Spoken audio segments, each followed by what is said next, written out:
ಪುಡಾರಿಗಳು ಮಾಡಿಕೊಂಡು NEET paper leak ಆಗಿದೆ ಅಂತೇಳಿ ಧರ್ಮೇಂದ್ರ ಪ್ರಧಾನ್ ರಿಸೈನ್ ಮಾಡಬೇಕು ಅಂತ ಕೇಳ್ತಾ ಇದ್ರು. ಧರ್ಮೇಂದ್ರ ಪ್ರಧಾನ್ ಇರೋದು ಡೆಲ್ಲಿಯಲ್ಲಿ, ಪೇಪರ್ ಲೀಕ್ ಆಗಿದ್ದಲ್ಲಿ ಮಹಾರಾಷ್ಟ್ರದಲ್ಲಿ, ರಾಜಸ್ಥಾನದಲ್ಲಿ. ಅಂದರೆ ಅವ್ರಿಗೇನು ಸಂಬಂಧ? ಅವ್ರನ್ನ ರಿಸೈನ್ ಮಾಡಬೇಕು ಅಂತ ಕೇಳ್ತಾ ಇದ್ದಾರೆ. ಆಮೇಲೆ ಏನೇನೋ ಅಂದರೆ ಯಾವ ಒಂದು ವಾಂಗ್ಚುಕ್ ಅಂತೇಳಿ ಅವನು ಪಾಕಿಸ್ತಾನಿ ಬೆಂಬಲಿತ ಒಬ್ಬ ಹೋರಾಟಗಾರ. ಇವರೆಲ್ಲ ಪಾಕಿಸ್ತಾನ ಬಾಂಗ್ಲಾದೇಶ ಹೋರಾಟಗಾರರೇ, ಇವರೆಲ್ಲ ದೇಶದ್ರೋಹಿಗಳು. ಅವ್ರು ಮಾಡ್ತಾ ಇರೋ ಒಂದು ಇದಕ್ಕೆ ಅಪೋಸಿಷನ್ ಲೀಡರ್ ನಾಲಾಯಕ್ ಈ ರಾಹುಲ್ ಗಾಂಧಿ ಅಲ್ಲಿ ಹೋಗಿ ನಮ್ಮ ಪ್ರಧಾನಮಂತ್ರಿ ಮನೆ ಮುಂದೆ ಹೋಗಿ ಕುತ್ಕೊಂಡು ಧರಣಿ ಮಾಡಿದ್ದಾನೆ. ಇದನ್ನೆಲ್ಲ ಭಾಳ ದೊಡ್ಡ ಇದನ್ನ ಅವ್ರ ಮನೆ ಮುಂದೆ ಮಾಡೋದು ಭಾಳ ದುರಂತ. ಹಾಗಾಗಿ ದೇಶ ವಿರೋಧಿ ಚಟುವಟಿಕೆ ಅದು. ಹಾಗಾಗಿ ನಾವೆಲ್ಲ ನಮ್ಮ ಒಂದು ಪಕ್ಷವನ್ನು ಮತ್ತು ನಮ್ಮ ಈ ಏನು ಪುಡಾರಿಗಳು ಮಾಡ್ತಾ ಇರೋ ಒಂದು ಇದನ್ನು ನಾವು ಖಂಡಿಸಿ ನಾವಿವತ್ತು ಬೃಹತ್ ಪ್ರತಿಭಟನೆ ಇಟ್ಕೊಂಡಿದ್ದೀವಿ. ರಾಹುಲ್ ಗಾಂಧಿ ಹೈಡ್ರಾಮಾ ಮಾಡ್ತಾನೆ ಅಷ್ಟೇ, ಅವರು ಬೇರೆ ಏನಿಲ್ಲ. ಅವರು ನೀನು ಆಮೇಲೆ ಪ್ರಧಾನಿಗಳಿಂದ ಏನು ಜಂತರ್ ಮಂತರ್ನಲ್ಲಿ ಇರತಕ್ಕಂಥ ದೇಶ ವಿರೋಧಿ ಕೃತ್ಯಕ್ಕೆ ಈ ಕಾಂಗ್ರೆಸ್ ಎಂಟ್ರಿ ಆಗಿದೆ ಸದ್ಯ. ಈಗ ಏನು ಸೋನಂ ಗೋಮ್ಚುಕ್ಕಮ್ ಅಂತ ವ್ಯಕ್ತಿ ಉಪವಾಸ ಇದೀನಿ ಅಂತ ನಾಟಕ ಮಾಡ್ತಾ ಈ ದೇಶ ವಿರೋಧ ಕೃತ್ಯದಲ್ಲಿ ವಿದ್ಯಾರ್ಥಿಗಳನ್ನು ತೊಡಗಿಸ್ತಕ್ಕಂಥ ಕೆಲಸ ಮಾಡ್ತಾ ಇದ್ದಾನೆ. ಅವನು ತಗೊಂಡಿರ್ತಕ್ಕಂಥ ಹೋರಾಟ ಯಾವುದಂದ್ರೆ ನೀಟ್ ಪರೀಕ್ಷೆ ಪ್ರಶ್ನೆ ಪತ್ರಿಕೆ ಸೋರಿಕೆ ಆಗಿದ್ದು. ಆದರೆ ಇವತ್ತಲ್ಲಿ ಇರ್ತಕ್ಕಂಥ ಒಂದು ಪ್ರತಿಯೊಂದು ಹೋರಾಟದ ರೂಪುರೇಷೆಗಳನ್ನು ನೋಡಿದ್ರೆ ದೇಶ ವಿರೋಧಿಗಳ ಕೆಲಸ. ಎಲ್ಲ ದೇಶ ವಿರೋಧಿಗಳೆಲ್ಲ ಒಗ್ಗೂಡಿ ಮೋದಿಯವ್ರನ್ನ ರಾಜಕೀಯವಾಗಿ ಎದುರಿಸಲಾರದೆ ಈ ವಿದ್ಯಾರ್ಥಿಗಳನ್ನ ಅಡ್ಡ ಇಟ್ಟು ಅಲ್ಲಿ ಏನಾದರೂ ಒಂದು ಗಲಾಟೆ ಮಾಡಿಸಿ ಅಲ್ಲಿ ಒಂದು 2-3 ವಿದ್ಯಾರ್ಥಿಗಳ ಎಣಬಿದ್ರೆ ಅದನ್ನು ದೇಶಾದ್ಯಂತ ತಗೊಂಡೋಗಿ ದೇಶದಲ್ಲಿ ಅರಾಜಕತೆ ಮೂಡಿಸಬೇಕು. ಏನು ಭಾರತ ದೇಶದ ಮೇಲೆ ಪ್ರಪಂಚದಲ್ಲಿ ನಡೀತಕ್ಕಂಥ ಒಂದು ರೆಸ್ಯೂಮ್ ಚೇಂಜ್ ಅಂತ ಏನು ನಡೀತಿದೆಯಲ್ಲ ಬಾಂಗ್ಲಾದಲ್ಲಿ, ನೇಪಾಳದಲ್ಲಿ, ಇನ್ನು ಉಳಿದಂಥ ಕಡೆ ನಡೀತಿದೆಯಲ್ಲ, ಅದನ್ನು ಮುಂದುವರಿಸೋ ಒಂದು ಭಾಗವಾಗಿ ಭಾರತ ದೇಶದಲ್ಲಿ ಪ್ರಯೋಗ ಮಾಡ್ತಾ ಇದ್ದಾರೆ. ಇದನ್ನು ಈ ಪ್ರಯೋಗದ ಮುಂಚೂಣಿಯಲ್ಲಿ ಈಗ ರಾಹುಲ್ ಗಾಂಧಿ ಎಂಟ್ರಿ ಆಗಿದ್ದಾರೆ. ಈಗ ಅವರಿಗೆ ದೇಶದ ಭದ್ರತೆ, ದೇಶದ ಘನತೆ ಅವ್ರಿಗೆ ಬೇಕಿಲ್ಲ, ಅವ್ರಿಗೆ ಅಧಿಕಾರ ಬೇಕು. ದೇಶ ಏನಾದರೂ ಆಗಲಿ ಅಧಿಕಾರ ಬೇಕು. ಇಂಥ ವ್ಯಕ್ತಿಗಳು ಇವತ್ತು ದೇಶದ ರಾಷ್ಟ್ರ ರಾಜಧಾನಿಯಲ್ಲಿ ಸ್ಟ್ರೈಕ್ ಮಾಡ್ತಾ ಪ್ರತಿಭಟನೆ ಮಾಡ್ತಾ ಸೋಗಿನಲ್ಲಿ ಪ್ರಪಂಚದಲ್ಲಿ ದೇಶದ ಮಾನವನ ಹರಾಜಾಕಂತ ಕೆಲಸ ಇವರು ಮಾಡ್ತಾ ಇದ್ದಾರೆ. ಆದರೆ ಈ ದೇಶದ ಜನ ಬುದ್ಧಿವಂತರಿದ್ದಾರೆ, ದೇಶದ ಜನಕ್ಕೆಲ್ಲ ಗೊತ್ತಿದೆ. ಅದಕ್ಕೋಸ್ಕರ ಈ ಒಂದು ಜನರ ಆಸೆಗಳಿಗೆ ವಿರುದ್ಧವಾಗಿ ಮಾಡ್ತಕ್ಕಂಥ ರಾಹುಲ್ ಗಾಂಧಿ ಮತ್ತು ಕಾಂಗ್ರೆಸ್ ಪಕ್ಷ ಈ ದೇಶದಲ್ಲಿ ಇಲ್ಲಂತ ಮಾಡೋಂಥ ಕೆಲಸ ಈ ಜನ ಮಾಡ್ತಾರೆ. ಇನ್ನು ಸ್ವಲ್ಪ ದಿನಗಳಲ್ಲಿ ಕಾಂಗ್ರೆಸ್ ನಶಿಸಿ ಹೋಗ್ತಾ ಇದೆ, ವಿರೋಧ ಪಕ್ಷಗಳಿಂದ ನಶಿಸಿ ಹೋಗ್ತಿದ್ದೇವೆ ಅಂತ ಒಂದು ಕೆಲಸಕ್ಕೆ ಇವೆಲ್ಲ ರೀಚರ್ ಕೈ ಹಾಕಿದ್ದಾರೆ. ಇದರಲ್ಲಿ ಅವರು ಯಶಸ್ವಿ ಆಗಲ್ಲ. ಭಾರತೀಯ ಜನತಾ ಪಕ್ಷಕ್ಕೆ ಎಂದು ಹಿನ್ನಡೆ ಆಗೋದಿಲ್ಲ. ಸೂರ್ಯ ಚಂದ್ರ ಎಷ್ಟು ಅಜರಾಮರವರು ಭಾರತೀಯ ಜನತಾ ಪಕ್ಷಗಳು ಅಷ್ಟು ಅಜರಾಮರ ಅಂತ ಹೇಳಿ ಬಿಡಿಸಪಡ್ತಾ ಇದ್ದಾರೆ.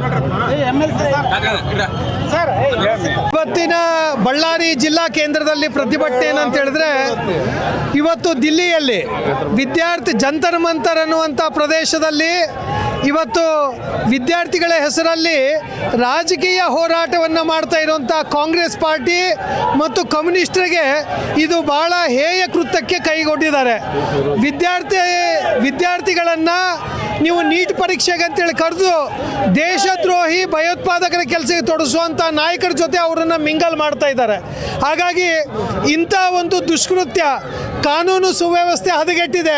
ಇದಕ್ಕೆ ಪ್ರತಿಭಟನೆ ಮಾಡಿದರೆ ರಾಜ್ಯದಲ್ಲಿ ಬೆಂಗಳೂರಲ್ಲಿ ಮಾಡಿದರೆ ನಮ್ಮ ಕಾರ್ಯಕರ್ತರ ಮೇಲೆ ಲಾಠಿ ಚಾರ್ಜ್ ಮಾಡ್ತಾರೆ, ನಮ್ಮ ನಾಯಕರ ಮೇಲೆ ಮೊಟ್ಟೆ ಎಸೆಯುವಂಥ ಕೆಲಸ ಮಾಡಿದ್ದಾರೆ. ರಾಹುಲ್ ಗಾಂಧಿಗೆ ನಿಜವಾಗ್ಲೂ ಅವರಿಗೆ ಬುದ್ಧಿನೇ ಇಲ್ಲ. ರಾಹುಲ್ ಗಾಂಧಿ ಅಂತ ಒಬ್ಬ ಹೇಳಿ ಮೂರ್ಖ, ಶತಮೂರ್ಖ ಇನ್ನು ಯಾರೂ ಇಲ್ಲ.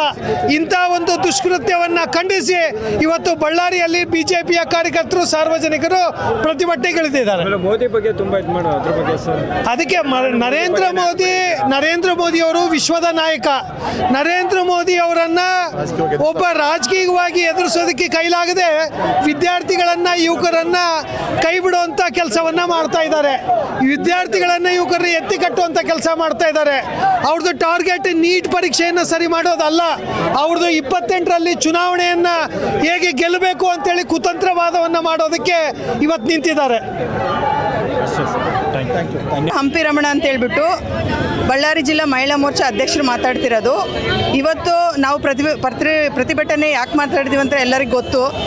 ದೆಹಲಿಯಲ್ಲಿ ಜಂತರ್ ಮಂತರಲ್ಲಿ ಇದು ಏನು ನೀಟ್ ಪರೀಕ್ಷೆದು ಏನು ನಡೀತಾ ಇದೆಯಲ್ಲ, ಅದೆಲ್ಲ ಸುಳ್ಳು ಮಾಹಿತಿಗಳನ್ನು ಕೊಟ್ಟು ಈ ವಿದ್ಯಾರ್ಥಿಗಳನ್ನು ದಾರಿ ತಪ್ಪಿಸೋದು ಮಾಡ್ತಾ ಇದ್ದಾರೆ ಈ ಕಾಂಗ್ರೆಸ್ ಸರ್ಕಾರ.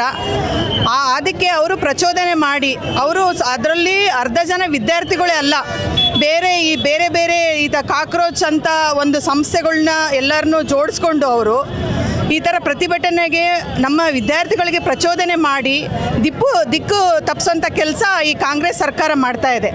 ಅದಕ್ಕೆ ನಾವು ಇವತ್ತು ಎಲ್ಲ ನಮ್ಮ ವಿದ್ಯಾರ್ಥಿಗಳಿಗೆ ಯಾವತ್ತೂ ಮೋದಿಜಿ ಅವರು ಭವಿಷ್ಯ ಕಟ್ಟುವಂಥ ಆಗಿರ್ಬೋದು ಹೊರತು ಈ ಥರ ಸುಳ್ಳು ಆಪಾದನೆಗಳಿಗೆ ಸುಳ್ಳು ದಾರಿ ತಪ್ಪಿಸೋ ಕೆಲಸ ಯಾವತ್ತೂ ಮಾಡಿಲ್ಲ.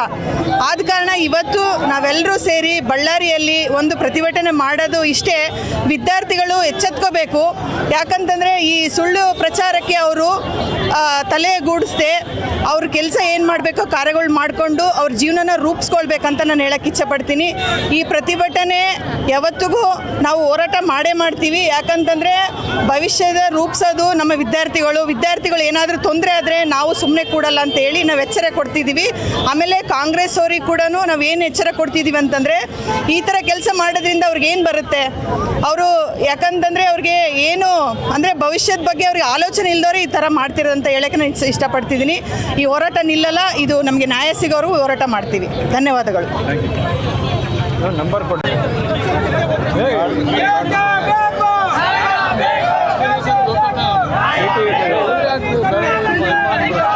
ಇನ್ಚಾರ್ಜ್ ತೊಗೊಂಡಿರೋ ಒಟ್ಟು ಒಂದು ಬೇರೆ ಮಾಡ್ಕೊ. ಆಮೇಲೆ ನಿನಗೆ ಅನಿಲಿಗೆ ಫೋನ್ ಮಾಡೋಕ್ಕೆ ಹೇಳಿದ್ದೆ, ಕೆಲಸ ನೋಡು ಅಂತ. ಫೋನ್ ಎತ್ತಲಿಲ್ಲ, ನೀವು ನಂಬರ್ ತಗೊಂಡು ಸುಮ್ಮನೆ ಸದ್ಯಕ್ಕೆ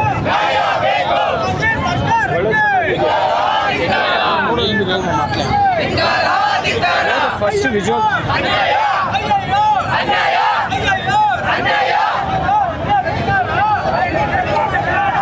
ನನ್ನ ಈ ಚಾನಲ್ ಇನ್ಚಾರ್ಜ್ ಆಗಿರೋದು ಸುಮ್ಮನೆ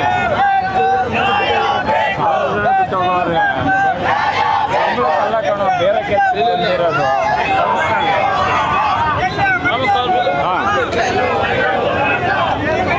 ಟೋಟಲ್ ಅన్ని తీసుకో.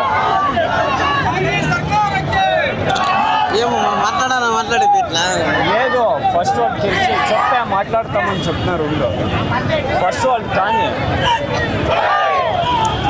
ఫస్ట్ వాళ్ళు తెలిసి నీకొద్దురా ఫస్ట్ తీసుకున్నాక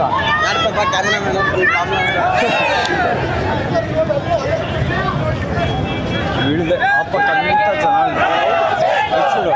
దగ్గర పో దగ్గర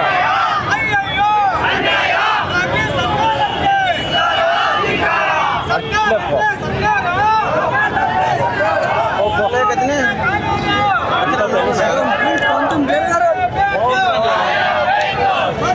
ఇస్తారు బ్రో, ఎంత ఇస్తారంటే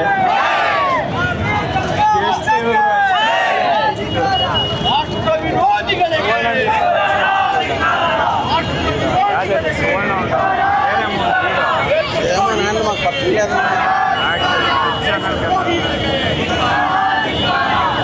అన్నీ వస్తాయి లోగో.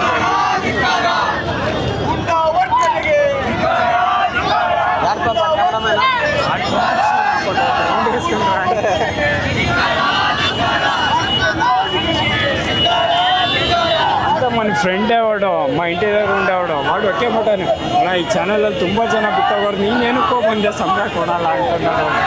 ನಾನು ಬೇರೆ ಪನಿಗೆ వచ్చింది.